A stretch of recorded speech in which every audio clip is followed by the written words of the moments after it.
wisdom of life. So, from this moment forth, may all of you make the firm intention to meditate to the best of your ability, realigning yourselves with the pathway to Nirvana. May all of you sit cross-legged, with your right leg on your left leg, your right hand on your left hand, the index finger of your right hand touching against the thumb of your left hand, with your hands resting gently, palm upwards on your lap. Close your eyes very gently, just as if you were only half closing your eyes.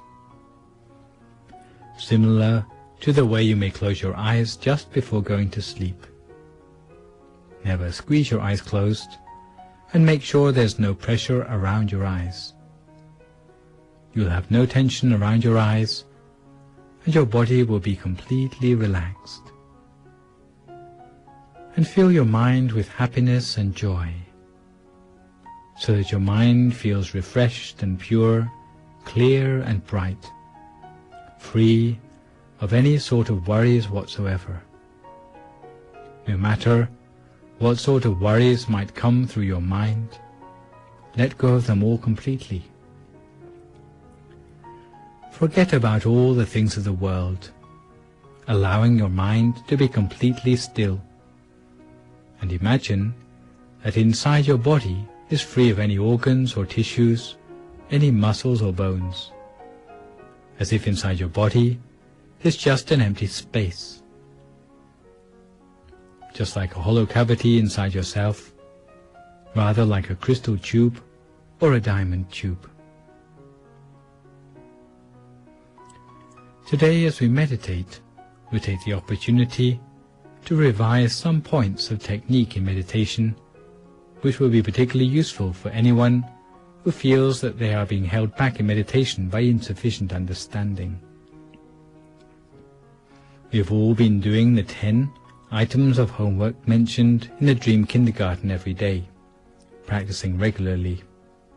We have already started to understand the most efficient way to bring the mind to the center of our bodies. With experience, even just thinking about the center of the body, you'll find that your mind is already there at that point, 2 finger breadths above the navel. If you are adept, you will find that your mind can go straight through the center of the body. However, for those of you who have not progressed this far, you have to start off by resting your mind at the point which for you feels like the point of greatest contentment, without worrying too much about the precise position of the center of the body.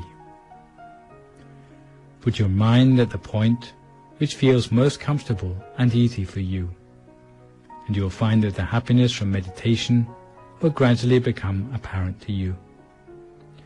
You will start to feel that the solidity of your body is melting away into the atmosphere around you, starting to become more hollow and empty inside, as if you feel spaciousness, or as if you were alone in empty space. Some people will feel as if their body has disappeared altogether, as if all that's left is the feeling of your awareness. Some people don't know what to do next when they reach this point in their meditation, where their body seems to have disappeared. But the thing which one ought to do is just to rest our mind at whatever point feels the most comfortable for us, starting off with our mind there. Once our mind comes fully into equilibrium, you will start to realize that the mind is automatically realigning itself with the real center of the body. Some people may find it useful to imagine a bright, clear object about the size of a pinpoint, or like a star in the sky, as if one is appearing at the point where the mind has come to a standstill. We should keep such an image in the mind, gazing at it continuously and softly, but never attempting to stare, almost as if you were looking at it out of the corner of your eye, almost unintentionally. If we can observe it in the proper way, without using too little or too much effort, in doing so, before long we will be able to perceive something. However, if we use too much force, it will disappear. If we use too little effort, allowing ourselves to become distracted, then we will find that the object would disappear. So either way, too much effort or too little, it will disappear. And finding the optimum effort by which we can see the object the whole of the time. This is the real skill which we have to build up in our meditation. This is what we have to work on. What we have to do is simply to allow our mind to remain at a standstill without letting any questions come up in our mind, no doubts, as if we were just an inanimate piece of putty which was unable to think, like an object which has never had any thoughts of its own before. If this is how you start to feel about yourself, then this is the proper approach to the meditation. If you are unable to think anymore, this will stand you in good stead all the way from the beginning of meditation to the more advanced stages. Because education through meditation is beyond the realm of conceptual thinking. It is knowledge that arises when the mind is free of thought. It is pure, bright knowledge. We learn merely by what we see, acquiring the knowledge directly. It is rather different from the modes of learning we are used to. We have to study and memorize, read and write to increase your knowledge. The sort of knowledge we are talking about is a knowledge which comes independent of thought. It can arise only in a mind which is free of thought, a mind that is at a standstill. In Buddhism, such knowledge is called Bhavana Maya Panya, the wisdom arising from a still mind. It is practiced until it gives rise to inner brightness in the mind, and through the brightness we are able to see more than before, and by seeing more than before we learn new things about the reality of life and the world. This process is the opposite to our habitual methods of learning new things in the world. It allows us access to knowledge from inside. However, if we try to apply the external methods of education to our meditation, it will be more of a hindrance than a help. So please remember these words well. All we require in our meditation is merely to bring our mind to a standstill. In fact, you can bring your mind to a standstill anywhere at all in the beginning. Only when your mind is subtle and pliable will it be ready to make its way to the center of the body. A mind that is properly adapted will have the feeling of being alive, awake inside. It will have a feeling that is completely different from feelings encountered during the mundane run of events in our life. It will be as if something wonderful is stirring within us, with a quality completely different from our external feeling. Therefore, bringing the mind inside to the seventh base of the mind takes only a very gentle attention. Like an intention, on the off chance it will bring our mind to the center of the body.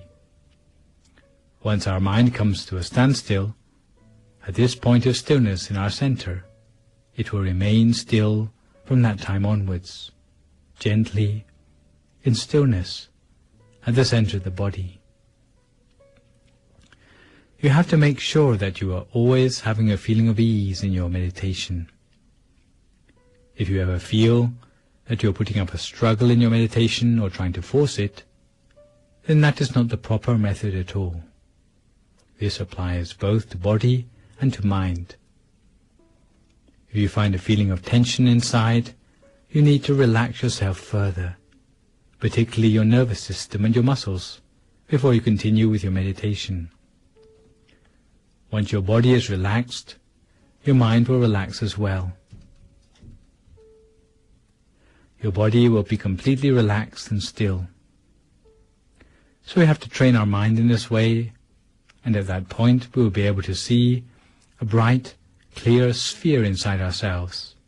Even with our eyes closed, it will not be dark inside for us anymore. We will be able to maintain our mind internally, stopping it from wandering anywhere else easily, the whole of the time.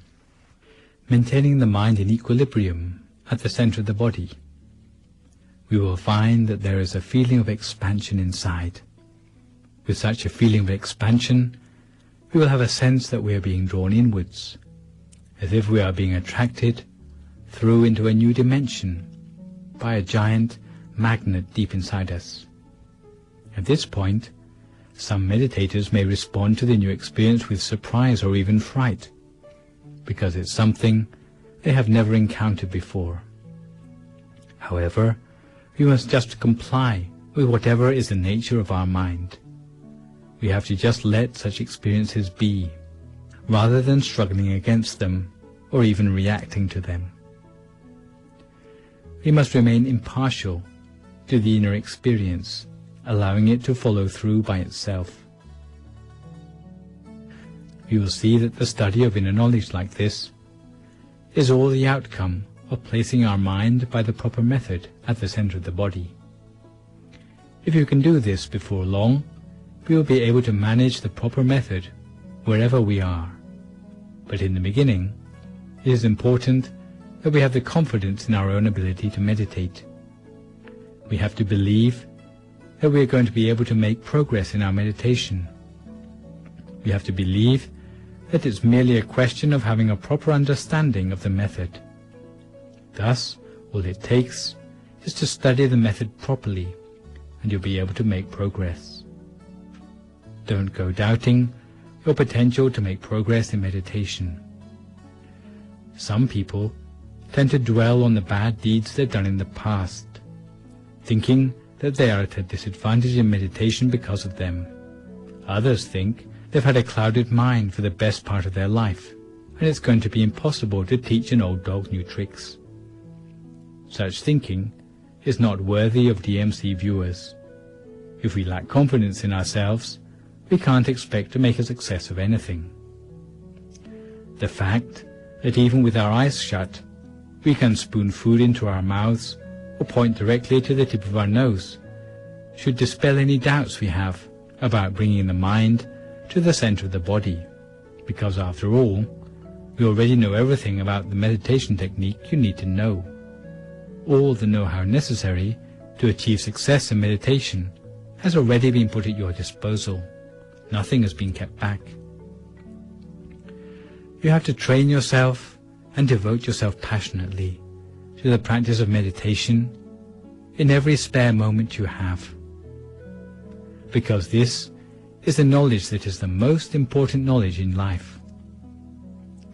Even though you might have got yourself a doctorate degree, it can only ever help you to earn your living more easily, or to win acceptance in the eyes of society, to bolster your reputation.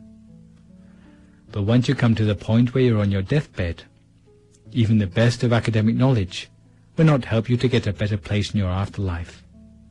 But the things we're studying here, to do with the stillness of the mind, these are the things which are the most important of all. They are the real knowledge of life, and we must give this knowledge due importance. You can train yourself in meditation any time and any place, when taking a wash, washing up, sweeping the garden or mopping the floor. You can train yourself to keep your mind at the center of the body the whole of the time, whether standing, walking, sitting or lying down. Even when paying a visit to the restroom, you can train yourself in meditation while sitting there. You already know all the principles of maintaining subtlety of mind, maintaining mindfulness and self-possession hand in hand, regularly and consistently. You can imagine a visual object at your center if you wish, or you can simply rest your mind at the center while observing whatever arises there spontaneously. You can imagine an image, like a bright sphere or a Buddha image, or any of the root teachers for whom you have particular faith. You can even think of something as simple as a piece of fruit. Any image will serve for this purpose, as long as it's not an image that stirs up unwholesome emotions in your mind. When imagining the object, you already have all the know-how you need, such as using only the gentlest of effort when imagining. If you haven't struck the right balance when focusing, using too much or too little effort, then your body will tell you about it. Too much effort, and you'll end up with tension on your eyebrows or across your shoulders, and you may end up with a headache. If you find that your fingers are curling up or your abdomen is tense, then you are trying too hard. However, if you succumb to boredom, or you find yourself looking at the clock, again these are the signs that you haven't struck the right balance. Don't struggle on if you have these sort of symptoms, but you have to readjust your technique, relax yourself, and be more at ease in your meditation. Once you are back on the right track, the sign will be a sensation of bodily lightness and expansion inside yourself, and your mind will feel light, pliable, and easy to work with. You'll feel that time passes by more quickly than it really does, and you'll feel that you don't want the meditation to come to an end, as if you'd like to extend the length of your meditation, as if you've been glued to your meditation mat. When your meditation is going well, your body will automatically set itself up in a position of poise, where the body seems to inflate itself into the most elegant and upright of postures. When we feel that we are happy with our meditation, when we have a smile on our face, these are all indications that we are on the right track with our meditation technique. On the contrary, if the more we sit for meditation, the more upset or depressed we feel, then this would show that we have not adjusted our mind in the proper way. If you start out in meditation looking as if you are 20 and end up looking as if you are 40, then you need to readjust your meditation technique. You know the difference between right and wrong technique perfectly well, so all that is lacking is the confidence that we can achieve success in meditation, and to train ourselves continuously while being observant of all the things which aid or obstruct our progress. Of all the things which aid or obstruct our progress. Once we are properly adjusted, body and mind will be clear and bright.